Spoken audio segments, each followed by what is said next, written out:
বলো সেই কথাটি আমার আগে বলো না জানিতে কত আমি বলো কোথায় রহিল তোমার বলো খোঁজ গনে যত জন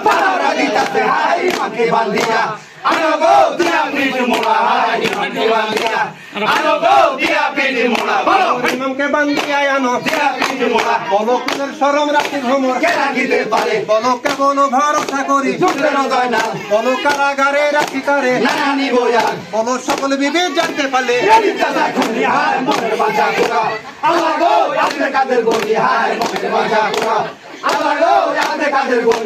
মনের বাঞ্ছা পুরাওয়ালা বলো এক কথাটি রেজিদ গোলাম সবার মাঝে কয় বলো যদি এলে শুনতে পেলে বলো মক্কা শহর জব্দ করে বলো জরিপ বলে হুকুম দিলে শুনেন বাঁচা দিয়ে হায় মক্কা শহর জব্দ করে গো আমায় দিবে কি হায় মক্কা শহর জব্দ করে গো আমায় দিবে কি মক্কা শহর জব্দ করলে আমায় দিবে কি বলো মানিক পেড়া দিব হাজারে বলো ইহার শেষে দিব দরমা তার না ঠিকানা বলো শুনতে পায়া কি হইয়া জরিপ শোনা কর বলো উপার্জন চাকরি আমায় বলো মক্কা শহর জব্দ চাকরি বলো আল্লাহ করে খোদাই করে মক্কা যেতে পারি হায় সেই না মক্কা নিয়া আমি গো বাড়ি আসতে পারি হায় সেই না মক্কা নিয়া আমি গো বাড়ি আসতে পারি বলো সেই না মক্কা নিয়া আমি বাড়ি আসতে পারি বলো বাড়ি এসে